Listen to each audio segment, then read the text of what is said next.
obstétrica es uno de los principales temas que los futuros médicos tienen que aprender, lo que incluye hemorragias de la primera mitad, hemorragias de la segunda mitad y pues la hemorragia puerperal, ¿no? Entonces es algo que no podemos pasar de largo sin saber las cosas básicas del manejo, ¿ya? Quiero presentarles un casito clínico para tratar de impulsarles, digamos, a que aprendan este tema, ¿ya? Hagamos de cuenta que estamos en el hospital y encontramos una paciente, 39 años, con un embarazo de 35 semanas. Nos indica tener dolor hipogástrico tipo opresivo en todo el abdomen, no percibe movimientos fetales, no indica sangrado. Al examen físico tiene una presión arterial de 140/90, una frecuencia cardíaca de 101 por minuto y una saturación de 95%. Al examen obstétrico, una altura uterina de 26 centímetros, una dinámica uterina de 8 en 10 minutos, de 20 segundos, de 2 cruces de intensidad y una frecuencia cardíaca fetal de 116 latidos por minuto. Al examen genital, cérvix posterior reblandecido cerrado. ¿Será normal? Con los diagnósticos de gestas 3, embarazo cesáreas 2, embarazo de 35 semanas, feto único vivo, amenaza de parto pretérmino, aparentemente, y cesárea iterativa. O sea, les cuento este casito porque es un caso que hemos tenido nosotros en el hospital, ¿no? Con esos diagnósticos se ingresa a la paciente y alto riesgo obstétrico, ¿no? Y a la paciente se solicita ecografía. Era un día domingo. El ecografista demora 1 hora 20 minutos en llegar. Indica embarazo de 35 semanas, sufrimiento fetal agudo por una frecuencia cardíaca fetal que él encuentra de 95 y nos pone el diagnóstico de DPPNI, desprendimiento prematuro de placenta. Se preparan para quirófano como locos hasta que ingresen, hasta que bajen, hasta que le pongan vía, hasta que llegue el anestesiólogo, hasta que llegue el neonatólogo, ingresan a quirófano y encuentran óbito fetal. Pese a que la ecografía nos hablaba de una frecuencia cardíaca todavía presente, habrán tardado 45 minutos en entrar a quirófano, óbito fetal, 2.580 gramos, un útero con signos de útero de Cuvalier, que es la infiltración sanguínea de la muscular uterina, ¿no? Y encima, después de sacar el útero, después de sacar el bebé, terminan realizando una histerectomía obstétrica, paciente pasa a terapia intensiva por pérdida aproximada de 2.000 cc's de sangre, ¿no? Entonces, llama la atención, a ver, ¿qué puede llamar la atención? El tema se llama hemorragias de la segunda mitad. Pero esta paciente no tenía sangrado la paciente, ¿no? Entonces, para que ustedes tengan esa posibilidad de reconocer, doctores, reconocer las cosas, tienen que saber que hay patologías que no siempre se presentan como el libro lo indica, ¿no? Es más, el libro dice que hay hemorragias como esta, por ejemplo, que no son visibles clínicamente, o sea, tú no ves el sangrado. Lo mismo pasa con el embarazo ectópico. A veces un embarazo ectópico puede tener un muy leve sangrado externo, pero el sangrado interno es abundante. Lo mismo con esta paciente. Y este casito es un caso que hemos tenido en el seguro. Imagínense, la paciente ha llegado probablemente en un momento adecuado. Ha sido recibida por médicos en formación, doctores, entre internos, residentes, ¿no? Y nadie sospechó esa posibilidad, pese a que había signos claros que te podían hacer pensar en un desprendimiento prematuro de placenta. Se la mantuvo a la paciente ahí en emergencias, esperando anestesiólogo, y realmente el desarrollo ha sido catastrófico para la paciente, porque no solo perdió el bebé, sino perdió la posibilidad de embarazarse otra vez y por poco pierde la vida, porque la paciente ha tenido que pasar a terapia porque ha hecho incluso un cuadro de SIDA por estas patologías. Entonces, este casito es para estimularles un poquito a que puedan reconocer, doctores, porque realmente si alguno de los doctores hubiera tal vez analizado y recordado sus clases teóricas, hubiera dicho, pero yo he leído que puede pasar esto, probablemente esa idea se les hubiera venido a la cabeza y lo hubieran manejado de diferente forma. Se la manejó como una amenaza de parto pretérmino, cuando en realidad la paciente estaba haciéndonos un desprendimiento prematuro en las narices de los médicos, doctores, ¿no? Entonces, este casito es un poquito para estimularles a aprender y que ninguna paciente que esté bajo nuestro cuidado pues se vaya sin ese diagnóstico, doctores, o el diagnóstico sea demasiado tardío. ¿Ya? Muy bien, entonces, ¿qué es el desprendimiento prematuro de placenta? Es la separación prematura de una placenta normalmente sentada en el útero, ¿no? Que es antes del nacimiento del feto. Nosotros sabemos que normalmente la placenta se tiene que desprender, ¿no? Cuando ya se ha producido el parto, pero eso se produce antes del nacimiento fetal, ¿no? Si bien esta definición puede englobar todo el embarazo, porque también hay desprendimientos de placenta menores de 20 semanas. En los desprendimientos de menores de 20 semanas generalmente se considera dentro de las hemorragias de la primera mitad, dentro de aborto o amenaza de aborto, ¿no? Entonces, arriba de las 20 semanas ya hablamos como DPPNI como tal, ¿no? Pueden haber varias causales, ¿no? Desde vasos maternos defectuosos de la decidua basal, pueden haber oclusión de vasos fetoplacentarios. Tenemos otra diapositiva donde nos explica un poquitito la fisiopatología, ¿no ve? Entonces, la diferencia de la placenta previa, en la placenta previa también se produce sangrado, también hay un poco de desprendimiento, pero el nombre lo dice, ¿no ve? En este caso de esta patología, pues la placenta se encuentra en una inserción normal en el fondo o en las caras laterales o anterior, no es una placenta previa, y se produce un sangrado retroplacentario, ¿no? Por detrás de la placenta. La incidencia es diferente según los países, es una urgencia, es una emergencia obstétrica que se puede presentar más o menos en 6.5 de cada 1000 nacimientos.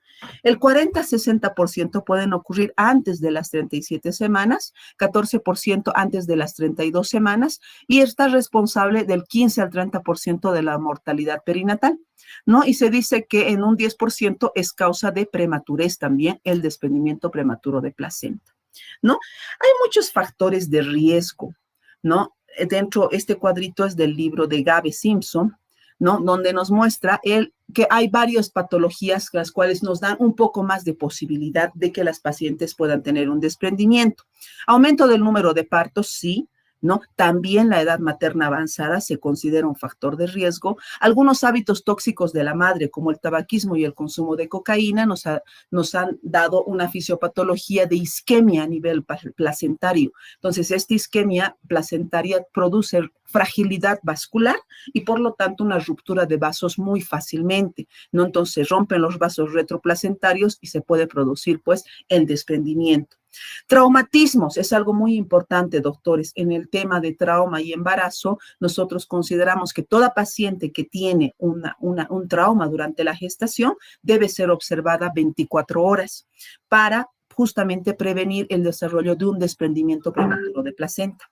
¿Ya?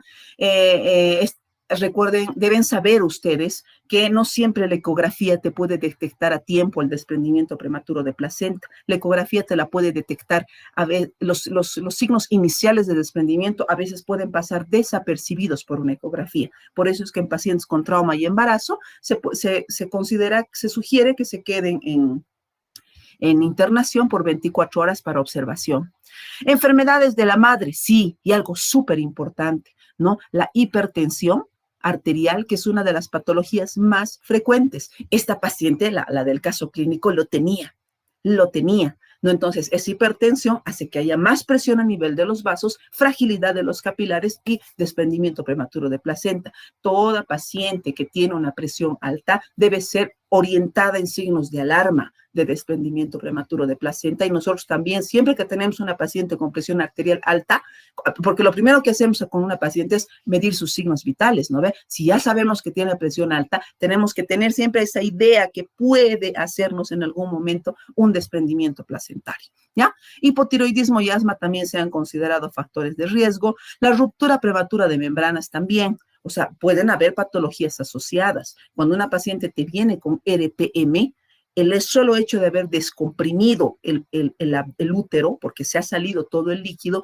puede dar posibilidad de que se desprenda la placenta y tengas una RPM con posterior ruptura prematura de PPNI, porque el RPM normal puede tener un manejo diferente, ¿no? Puede ser que decidas hacer conservador, ver si le mantienes, maduras los pulmones, esperas. Si tiene un DPPNI asociado, no podrás hacer eso, el manejo será diferente, ¿no ve?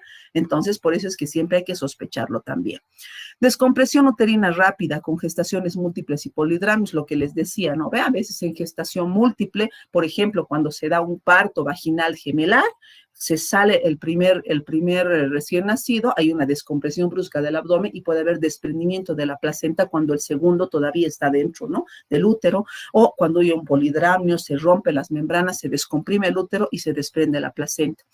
Anomalías placentarias y uterinas también son factores, anomalías, sinequias, fibromas, cicatrices de cesáreas anteriores, cicatrices de cirugías anteriores, formaciones anómalas de la placenta, a veces placentas que son demasiado grandes, placentas subcenturiadas, placentas dobles, etcétera, o pacientes que tengan algún antecedente, alguna patología que pueda dar isquemia, como la diabetes, por ejemplo, también puede pasar. Desprendimiento previo, es muy importante siempre preguntar los antecedentes, lo que siempre hablamos con mis estudiantes. Cuando hagamos la fórmula obstétrica, preguntemos todas sus gestas y cómo han sido cada una de las gestas. No basta con decir, sí, tuve una guaguita por cesárea, listo, gestas 1 cesárea y punto. ¿Por qué fue la cesárea? ¿Qué fue lo que ocurrió? ¿Cómo nació su bebé? ¿Fue prematuro? ¿Fue de término? ¿Qué pasó? Y las pacientes muchas te cuentan. Ha sido de prematuro porque le han dicho que se ha desprendido la placenta, qué sé yo, ¿no? Entonces, eso también nos puede dar antecedentes de que hay. La patología de la hiperhomocisteinemia se ha considerado una causa rara también de factor de riesgo, ¿ya? Dentro de las causas que maneja nuestro sistema de salud, lo que es la ASUS en nuestro caso, porque yo trabajo en la seguridad social, manejamos los factores de riesgo principales de edad, paridad y raza, la hipertensión arterial, lo que ya les había dicho, la ruptura prematura de membranas, tabaquismo traumático y algunas veces, como les decía, el desprendimiento recurrente que pueden tener algunas pacientes que debemos tomar en cuenta sí o sí. Entonces, ¿para qué me sirve esto? Para saber quiénes tienen más riesgo. Por supuesto que hay pacientes sin factores de riesgo que igual pueden hacerte un desprendimiento, pero es importante tenerlo en cuenta. Sobre la fisiopatología, ¿no? Pueden haber varias causales, ¿no ve? Pero estas, por ejemplo, son las principales, que puede ser un aumento de la presión arterial en pacientes preclánticas, ya una elongación o un trauma, ¿no? Es decir, lo que les decía, ¿no ve? Que se estire demasiado el útero y que se descomprima de golpe, ese movimiento de compresión y descompresión es lo que produce la elongación o un trauma. Entonces, ¿qué produce eso? La ruptura de un vaso de la decidua, ¿no? Un vaso de la decidua placentaria. Esto va a hacer producir una extravasación sanguínea al espacio deciduo placentario y esto va a aumentar el sangrado y va a disecar y separar el lecho uterino, lo cual puede mostrarnos si en algún momento la hemorragia. Al haber esta hemorragia, esto estimula más todavía la liberación de prostaglandinas. Si la hemorragia se acerca al cérvix, produce irritación cervical y lo que va a ir provocando contracciones uterinas fuertes, potentes o intensas o sostenidas, porque a veces cuando más va avanzando la patología es que se produce una contracción incluso sostenida del útero, ¿no? Esta extravasación estimula incluso los factores de coagulación, produciendo trombocitopenia y hipofibrinonemia, porque puede haber, todo esto puede pasar una disección hasta el OSI, ¿no? ¿Qué es lo normal, lo común que suele ocurrir? O sea, se va abriendo la placenta y la sangre va disecando hasta que llega al OSI y se hace visible, ¿no? Y créanme que las pacientes con ese sangrado visible, que tú veas ahí un sangrado genital, es menos patológico porque se descomprime esta área, la sangre empieza a salir hacia afuera y además nos ayuda a tener el diagnóstico, ¿no? Pero algunas veces ocurre que el hematoma comienza al centro de la placenta y empieza a disecar sin disecar hasta el OSI, como en el caso de la paciente. En el caso de la paciente, no había sangrado visible. Sí tenía una hemorragia, pero una hemorragia oculta, una hemorragia interna. Y esto es peor, porque al no haber una liberación de la presión de esa sangre, la sangre empieza a aumentar la presión y la sangre empieza a infiltrar la mucosa, la muscular, hasta la serosa uterina. Por eso se produce el útero de Cuvelier, que precisamente es un útero que tiene estas características. La sangre ha ingresado tanto y se ha infiltrado dentro del miometrio, ha llegado hasta la serosa y ha dañado la mucosa uterina, ha dañado la muscular uterina. Entonces, nace el bebé y este útero no puede contraerse porque sus fibras están infiltradas con sangre. Entonces, es un útero que encima que esté infiltrado es absolutamente flácido y muchas veces ya no se recupera. Por ejemplo, en esta imagen se ve un útero de Cuvelier, pero con contracción, se nota que está contraído. Entonces, probablemente con uterotónicos este útero va a recuperar. Pero hay úteros de Cuvelier donde realmente hay una elasticidad, una elongación tal que la paciente tiene una hemorragia terrible y no te queda otra de terminar sacándole el útero, ¿no? Y la patología se complica aún más en ese tipo de pacientes, ¿no? Algunas veces este hematoma puede infiltrar el amnios inclusive y hasta el líquido amniótico puede estar sanguinolento en estas pacientes. ¿Ya? Clínicamente, ¿cómo nosotros podemos hacer el diagnóstico? Que para mí es una de las cosas más importantes que ustedes tienen que aprender. Hay una tríada clásica, ¿no? Que se dice que es el sangrado, el dolor y la irritabilidad uterina, ¿no? Pero han visto que no siempre se presenta así, ¿no? Entonces las pacientes se presentan con sangrado, que muchas veces suele ser, ¿de qué color será? ¿Rojo oscuro o rojo vivo?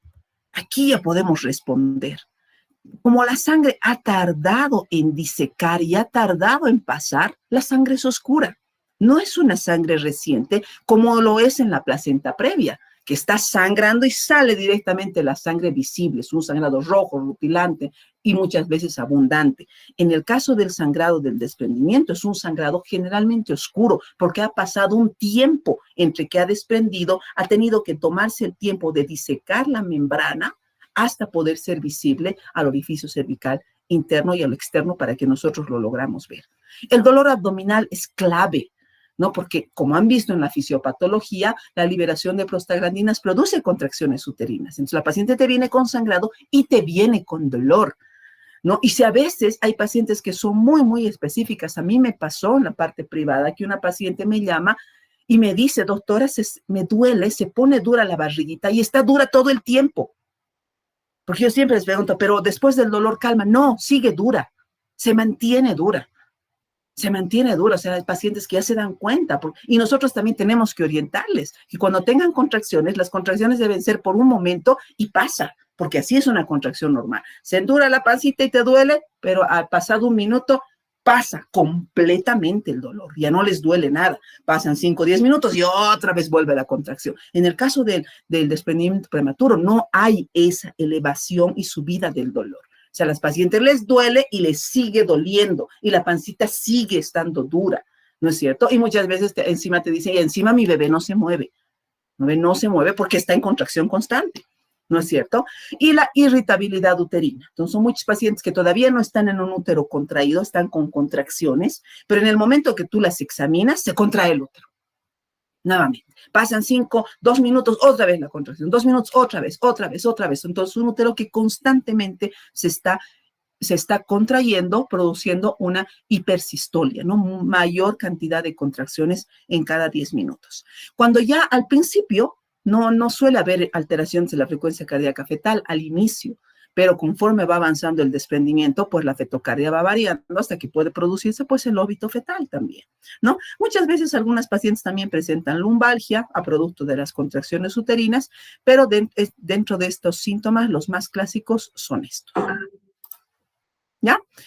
Tenemos una clasificación, la última clasificación, donde se puede ver que hay algunos desprendimientos que son asintomáticos. A veces ocurre que durante la paciente estuvo en trabajo de parto, por algún motivo decides hacer una cesárea o incluso un parto y sacando la placenta recién te das cuenta que tenía un desprendimiento pequeño. Si el desprendimiento es leve o pequeñito o al final del parto o antes de hacer una cesárea, a veces no se nota. Y solamente lo ves al alumbramiento, no ha causado alteraciones de la fetocardia, no ha causado nada. Un desprendimiento prematuro leve, puede haber una metorragia escasa y un desprendimiento de menos del 25%.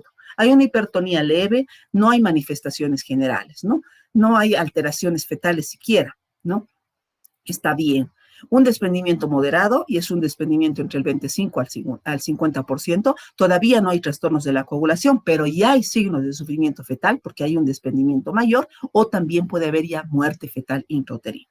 Y un desprendimiento grave cuando es mayor del 50%, hemorragia importante, interna o externa, hipertonía constante, signos de shock hipovolémico, trastornos de la coagulación, pueden haber complicaciones maternas muy graves y, por supuesto, la muerte fetal, ¿no? Entonces, la clave de nosotros es no dejar llegar a esto, porque no, la paciente no va a empezar con un desprendimiento grave, va a pasar de asintomático a leve, a moderado, hasta pasar a severo. Y la idea es que nosotros en uno de esos momentos lo lleguemos a diagnosticar.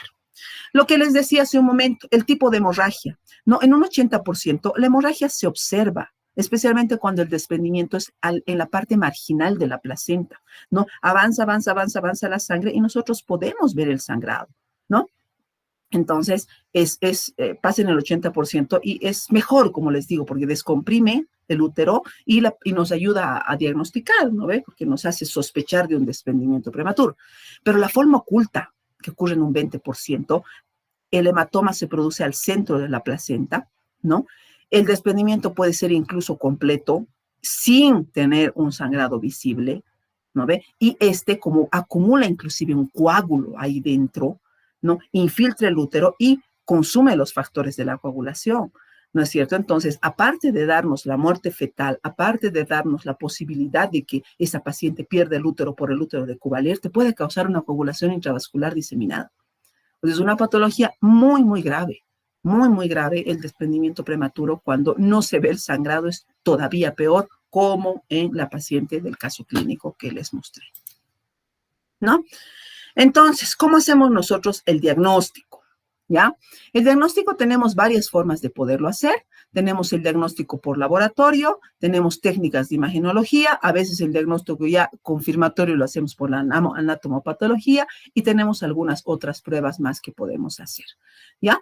Cuando nosotros pedimos un examen de laboratorio, podemos pedir, muchas veces podemos encontrar un hematocrito normal o cuando ya hay cierto grado de sangrado puede haber una disminución del hematocrito, ¿no? Se puede hacer un análisis de los factores de coagulación, ¿no? Por ejemplo, se dice que la sangre que coagula en 8 minutos en un tubo de ensayo, se dice que tiene un fibrinógeno a más de 100 miligramos. Si no es así, se considera que hay una hipofibrinogenemia. El consumo de plaquetas, tropombina, tiempo pastal de tromboplastina, fibrinógeno, todas esas cosas también nos puede ayudar en el diagnóstico si es que lo tenemos nosotros a disposición. Ya la elevación de dímero D también podría tener una utilidad, no la tenemos de rutina en nuestros hospitales todavía, pero tiene una especificidad del 93% y un valor predictivo del 91%. No está en la literatura, no la utilizamos nosotros en todas nuestras pacientes. Las técnicas de imagen, a diferencia, por ejemplo, de la placenta previa, que es la patología, digamos, más común con la cual comparamos y hacemos el diagnóstico diferencial, no nos ayuda tanto. Es clínico, doctores. O sea, la sospecha es clínica. La ultrasonografía es útil solo en el 30-50% de los casos, a diferencia de la placenta previa que te diagnostica el 100% de ellos, ¿no? Puede observar una placenta más gruesa porque el sangrado algunas veces puede tener una ecogenicidad parecida al de la placenta, al menos el sangrado inicial, como les digo, no se ve en una ecografía, un sangrado inicial, ¿no? Los desprendimientos antiguos de algunos focos anecogénicos y cuando la sangre ya es más fuerte, sí se puede ver como sangre, ¿no? O sea, como negro, digamos, en la ecografía por la anecogenicidad, ¿no? Sí te permite el diagnóstico diferencial con placenta, sí, por supuesto, en eso 100%, ¿no? Te dice dónde está ubicada la placenta, ¿no?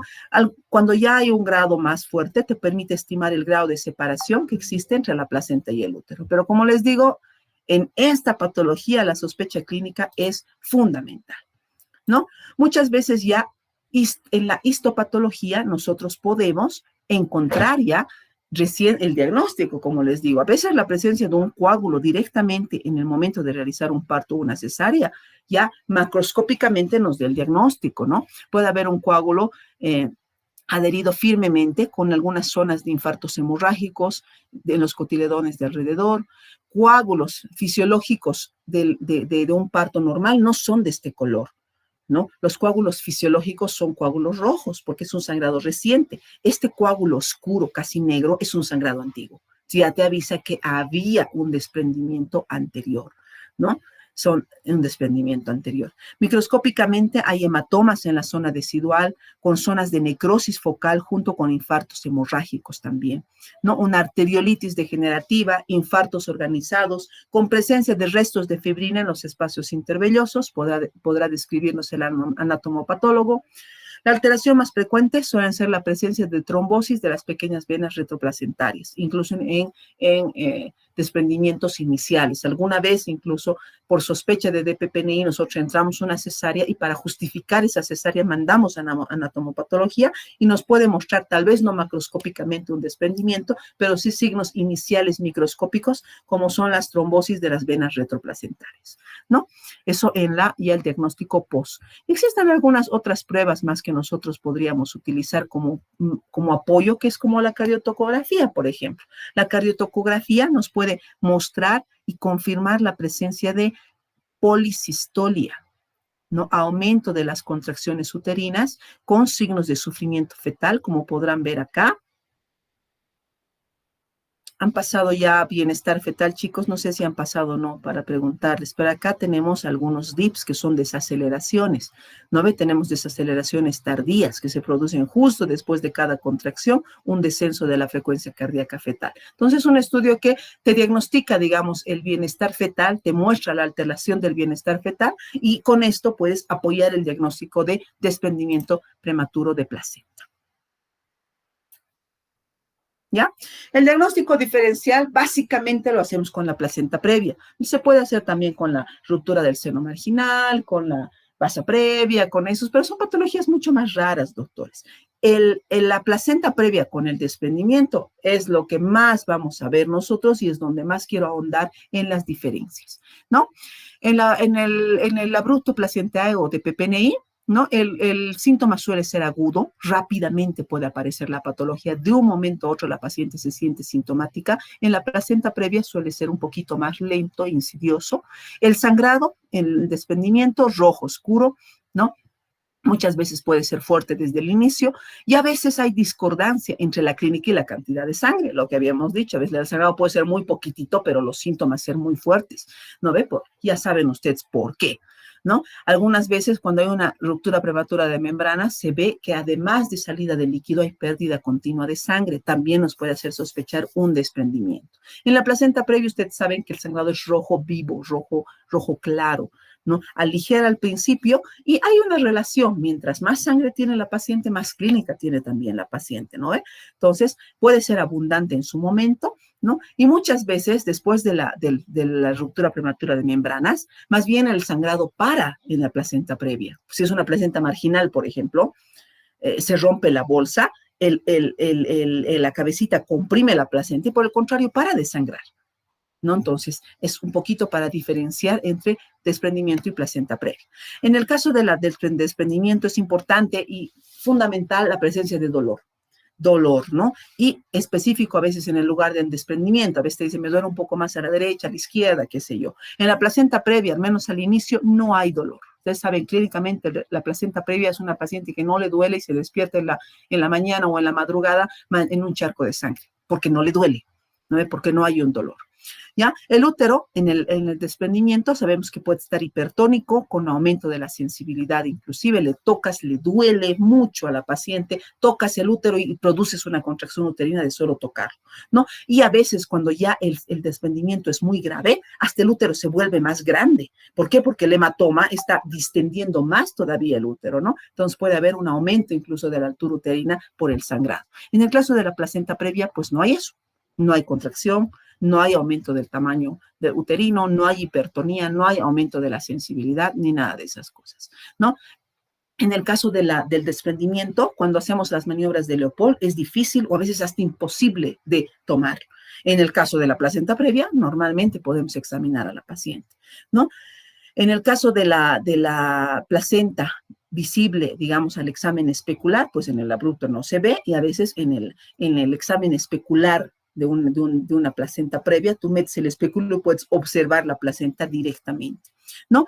Alteraciones de la frecuencia cardíaca fetal es muy frecuente en el desprendimiento, ¿no? Al inicio no, Cuando el desprendimiento es leve, conforme va avanzando, hay signos de sufrimiento fetal, ¿no? De pérdida de bienestar fetal. Y en la placenta previa, generalmente no, a no ser que ya sea terrible el sangrado, ¿no? Que la paciente esté entrando en un shock hipovolémico, a consecuencia de eso también puede tener alteraciones en la frecuencia cardíaca fetal, digamos, pero no es lo normal, digamos, ¿no ve?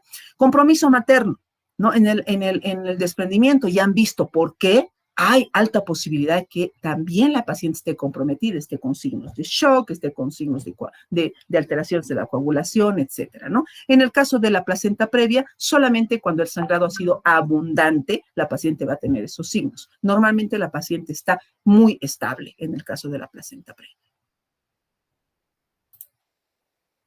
¿Ya? ¿Qué complicaciones tenemos, doctores? ¿Qué complicaciones podemos tener? Ya lo hemos ido viendo anteriormente, solo ahora tenemos que repasar un poquitito más, ¿no? Tenemos las complicaciones maternas. La principal, pues como complicación materna, es el sangrado. Es el sangrado. Miren esta imagen tan terrible de ahí, ¿no? El sangrado obstétrico, la hemorragia obstétrica, cuando se produce es terrible, doctores. Es realmente es un estrés para el médico, es un reto para nosotros manejar la hemorragia obstétrica, ¿no? Como les digo, es una patología que el médico general tiene que tener una idea básica de poder atenderlo, ¿no? Entonces, las pérdidas sanguíneas es lo más grave que podemos tener con estas pacientes, ¿no? Que a consecuencia de estas pérdidas sanguíneas se produzca inclusive una coagulopatía de consumo, ¿no? Que pueda complicar más todavía a la paciente. Hemos tenido alguna vez una paciente con coagulopatía de consumo por desprendimiento prematuro, que realmente son pacientes que no paran de sangrar, doctores, no haces puntos, puntos, puntos y nada. Hemos acabado haciendo 4 cirugías a una paciente por coagulopatía de consumo de causa obstétrica, ¿no? Y al final ha terminado con un empaquetamiento, ¿no? Un empaquetamiento que es meter compresas ahí para tratar de parar mientras la paciente consume mientras la paciente mejora sus factores de coagulación, y al final con eso la paciente ha logrado vivir, digamos, ¿no? O sea, es grave la coagulopatía de consumo. Las necesidades de transfusiones van aumentando, ¿no? Mientras más pérdidas va teniendo la paciente, necesitamos muchas veces hacer transfusiones fuertes en la paciente. El útero de Cuvalier, que ya han visto que es una patología que, aparte de producirte con consumo de los factores de coagulación y todas esas cosas, pues te da la necesidad de hacer una cirugía más fuerte que una cesárea, que es una histerectomía, ¿no? Que es más complicada, con más riesgo incluso de lesión a los órganos vecinos y con la imposibilidad de que esa paciente pueda volver a tener un embarazo, ¿no? Entonces es una patología muy, muy grave, doctores, que nosotros tenemos que prevenir. Muchas veces daño de órganos terminales a consecuencia del shock hipovolémico, etcétera, puede existir también, ¿no? La presencia incluso de insuficiencia renal, etcétera, por el sangrado, también tenemos esas complicaciones. El aumento de tasa de cesáreas con los riesgos que estos traen, sí, porque algunas pacientes por el desprendimiento hay que hacer una cesárea y eso te da riesgos, ¿no? Cada cesárea, ustedes saben que cada cesárea te da riesgo de complicaciones en la siguiente cesárea, ¿no? Y por supuesto, la posibilidad de muerte materna está dentro de las complicaciones del DPPMI. Las complicaciones fetales, ¿no? Principalmente cuando hay un desprendimiento, se puede decir crónico, leve tal vez, que no llega a complicar la vida de la paciente, puede producir una restricción de crecimiento intrauterino en algunas pacientes, ¿no? Pacientes que a veces van teniendo pequeños desprendimientos que no llegan a esta clínica fuerte, pueden tener restricciones, pueden tener oligohidramios, es una causa de prematuridad, por supuesto es una causa de hipoxemia, ¿no? De pérdida del bienestar fetal, ¿no? Y que a veces te puede causar realmente que un bebé nazca con Apgar demasiado bajo y con signos de hipoxemia, ¿no? Que te complica la vida del neonato para siempre, ¿no? Porque a veces hasta la muerte fetal es menos grave que un paciente que tenga una parálisis cerebral infantil, por ejemplo, a consecuencia de una hipoxemia durante el parto, ¿no? Entonces, las complicaciones son bastante graves, doctores, ¿no? Y nosotros tenemos que conocerlas para en su momento saber también, como les digo, pensar en esta patología cada vez que atendamos a una paciente, ¿no? ¿Cómo hacemos el manejo de estas pacientes? Ya, casi ya terminando nuestro temita. Cuando nosotros ingresamos a la paciente al hospital, ¿no? Entonces hacemos un manejo inicial de esta paciente, ¿no ven? Entonces, ¿qué hacemos? Una anamnesis bien completa, hacemos la palpación abdominal, las maniobras de Leopold, y la idea sería que ahí nosotros encontremos la hipertonía uterina, ¿no? Y digamos, uy, aquí hay algo levantemos las orejas, alertemos al personal y nos movamos rápido, ¿no? Podemos hacer la prueba no estresante si tenemos disponible. Casi todos los centros tenemos ya un cardiotocógrafo ahí para comprobar el bienestar fetal y que muchas veces han visto, nos puede mostrar incluso la hipertonía uterina, nos puede mostrar, ¿no? Podemos hacer. Pedimos una analítica de sangre, ¿no? Con un hemograma, tiempo de coagulación, fibrinógeno, si es que tenemos disponible, para descartar la presencia de una coagulación intravascular diseminada, ¿no? Si el estado fetal y materno lo permiten, podemos hacer una evaluación ecográfica, ¿no ves? Si es que nos da tiempo, si tenemos disponibilidad, no como nuestra paciente que le hemos hecho esperar 1 hora y media por una ecografía, tal vez si no esperaba ese tiempo, ese bebé no moría y la paciente no perdía el útero, ¿no ve? Pero teniendo en cuenta que una ecografía normal no excluye el diagnóstico de DPPNI, o sea, no basta que la ecografía te diga normal, no tiene nada, señora, váyase.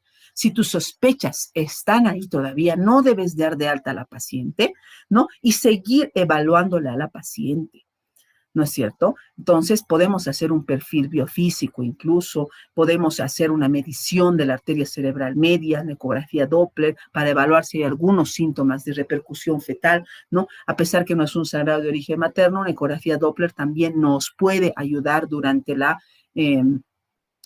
evaluación de la ecografía. Y si no nos descarta completamente, podemos mantener en la paciente en observación en 24 horas y repetir incluso la ecografía si tuvieras dudas, ¿ya? Pero la paciente bajo observación continua, ¿no ve?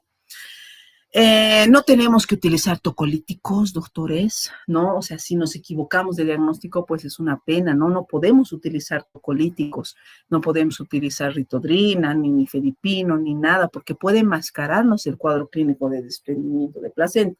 Entonces, no podemos utilizarlo de inicio, ¿ya? Y también evitamos el tratamiento anticoagulante con heparina de bajo peso molecular, no está indicado al inicio del manejo de estas pacientes, ¿ya? Entonces, dependiendo de cómo vaya evaluando, si es un desprendimiento muy inicial, puede ser que sea necesario finalizar el embarazo de emergencia y tengamos que hacer una cesárea rápido, ¿no es cierto? Puede ser necesario, ¿ya? Depende, hay algunos hematomas retroplacentarios que pueden ser muy pequeñitos, desprendimientos pequeños, especialmente en embarazos chiquitos, porque a veces puede haber un desprendimiento en un embarazo de 25, 30 semanas con hematomas pequeños. Entonces sabemos que sacar al bebé a esas alturas tampoco es bueno. Si no hay alteraciones hemodinámicas fuertes, maternas o fetales, se puede hacer un manejo conservador, ¿no? Se puede manejar a la paciente bajo observación, ¿no? Utilizando a veces progesterona nos puede ayudar un poquitito, simplemente mantener en reposo a la paciente para esperar que el hematoma por sí solo se vaya reabsorbiendo. Si vemos que no es un hematoma disecante, podemos manejar conservadoramente y muchas veces las placentas se van prendiendo otra vez. Típico es el caso de los desprendimientos en pacientes con menos de 20 semanas, que ya les dije que no entran dentro de nuestro tema porque se los considera dentro de la clase de aborto, pero este tipo de desprendimientos suelen ceder, doctores. Hay desprendimientos hasta del 20, 30, 40% de desprendimiento sin clínica aparente tan fuerte que con reposo y con medicación, ¿no? Las placentas pueden volver a prenderse nuevamente y continuar el embarazo normal. Pero sin embargo, si es un embarazo más grande o si hay un test no estresante patológico o inestabilidad hemodinámica, definitivamente hay que hacer una cesárea de emergencia. No hay que hacer una cesárea de emergencia para salvar la vida del feto y para tratar de que la paciente no tenga las complicaciones de las cuales ya hemos hablado. Si ya tenemos una paciente que tiene un óbito fetal, ¿no? Más riesgo de complicaciones todavía, ¿no? Entonces podemos pensar en un parto vaginal, si es que tiene las condiciones como para tenerlo de forma rápida, ¿no es cierto? O una cesárea. Justamente lo que no queremos es, bueno, al final el feto ya lo perdimos, digamos, ya sabemos que lo perdimos. Lo que no queremos es perder el útero de la paciente. Entonces depende de eso también. Si digamos si estuviera en fase última de parto, se podría intentar un parto vaginal, pero si no, también se hace una cesárea para justamente disminuir esta compresión que está teniendo por la sangre y hacer que la paciente no pierda además las posibilidades de ser madre otra vez, ¿no es cierto? Entonces, en ese caso se evalúa si se hace un parto vaginal o si se hace una cesárea, ¿ya? Y después hay que siempre tener en cuenta que estas pacientes pueden darte más riesgo de hemorragia postparto. hay más posibilidades de que te tengan una pérdida de sangre. ¿No? Esta chanchullita que les pregunto siempre a mis estudiantes, ¿cuánto de pérdida de sangre podemos evaluar nosotros según los paños de la paciente? ¿No? Porque muchas veces para uno lo que le parece harto sangrado, para otro no es mucho, es muy subjetivo la pérdida de sangre, ¿no? Pero justamente el up-to-date actualizado nos muestra cuánto aproximadamente se pierde de sangre, ¿no? En un apósito vaginal, 30 ml, un pañal, 250 ml, una riñonera, 500 ml de pérdida sanguínea, un apósito vaginal, ¿no? De los más grandes, de las toallas maternas que nosotros hablamos, más o menos 100 ml. Las compresas que tienen 45 por 45, 350 ml cuando están completamente empapadas. Cuando hay una hemorragia que ya ha logrado manchar la cama o la camilla, se considera que es 1000 ml como mínimo, ¿no? Las gasitas de 10 por 10, 60 ml cada uno, ¿no? Si la sangre ha chorreado hasta el piso, ¿no? Más o menos se ha manchado 50 centímetros, 500 ml, 75 centímetros, 1000 ml, 100 centímetros, 1500 ml. Como les digo, este es tener el up-to-date actualizado, porque es muy difícil a veces definir cuánto ha sangrado esa paciente, pero esto nos ayuda, ¿no? Cuando hay una hemorragia con derrame hasta el piso, más o menos se considera que la paciente ya ha sangrado más de 2000 ml, ¿no? Entonces, ese tipo de patologías nosotros no solo nos sirve para el desprendimiento, es más, para el desprendimiento no sirve mucho porque a veces el sangrado no es visible, pero nos sirve para las hemorragias postparto en general, ¿no? Entonces, nosotros tenemos que saber cómo manejar este shock, ¿no? Básicamente, ustedes tienen un tema específico de hemorragia postparto donde van a revisar este cuadrito nuevamente, donde nos muestra las pérdidas sanguíneas, ¿no? Y el manejo inicial que nosotros debemos hacer. ¿No es cierto? Si hay una pérdida sanguínea normal, no hay muchas alteraciones ni de pulso ni de presión. Si hay una pérdida sanguínea del 16 al 25% y hay palidez, frialdad, alteraciones ya de taquicardia y disminución de la presión sistólica, ¿no? Y se debe empezar a transfundir cristaloides a mayor cantidad.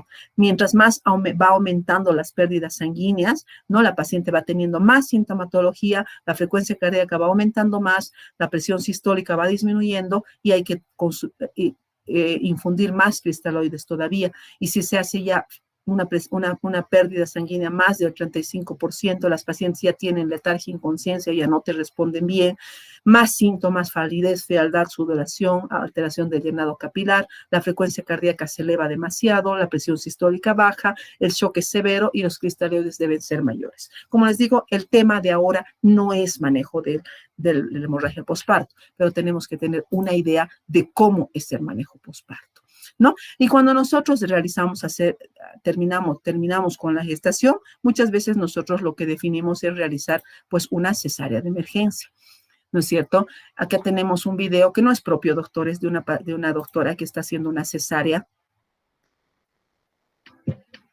en una paciente justamente con un desprendimiento prematuro de placenta, ¿no? Entonces, la idea es justamente hacer una cesárea, pues, lo más rápido posible, ¿no es cierto? Incluso nosotros a veces en los hospitales del Estado ni siquiera hacemos una incisión de tipo Fan Steel. A veces hacemos incisiones de tipo medianas, inclusive, ¿no? Para acá la doctora hace una incisión de tipo Fan Steel. El video, por supuesto, que es largo. Vamos a ver solo la parte de la extracción del recién nacido con la expulsión de la placenta y ver cómo se puede observar el desprendimiento en una cesárea, digamos, ¿no? Espero que todos tengan la oportunidad de observar las cesáreas en vivo en sus rotaciones, por lo menos, y ojalá las atenciones de parto también, porque es algo básico de la formación, ¿no? Del médico general, tener una idea de cómo son estas patologías.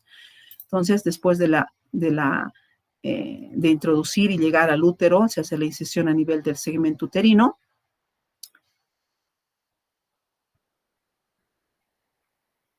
¿Sí se ven, no, doctores? Sí, doctora. Bueno, muy bien, ¿no? Entonces, después ya de la extracción del recién nacido, vamos a poder observar cómo se ve la placenta y cómo a veces en la placenta, a veces ni te das cuenta, ¿no? No sé si habrán entrado realmente por un DPPNI o sí o no, ¿no? Pero a veces, pues, entramos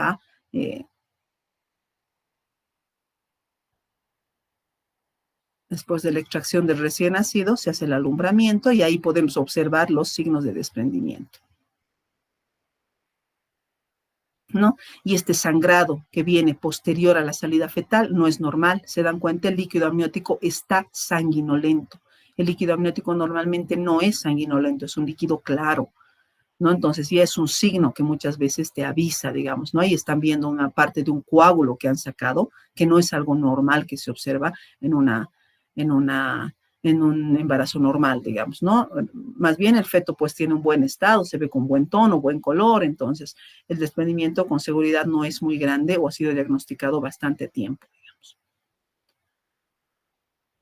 ¿No? Ahí se puede observar una porción y a la extracción de la placenta vamos a ver cómo se puede observar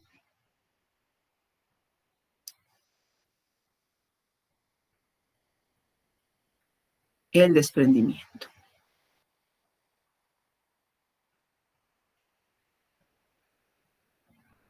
¿No? Ahí está el alumbramiento.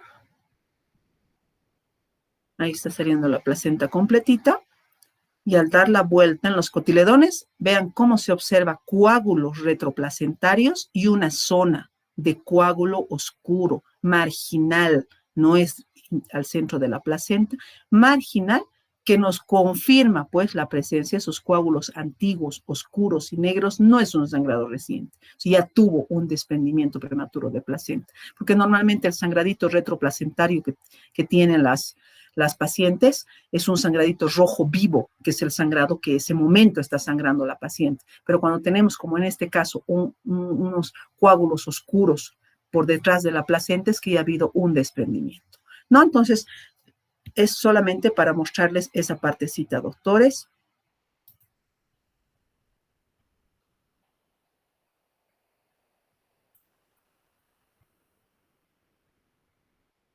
Ay, perdón.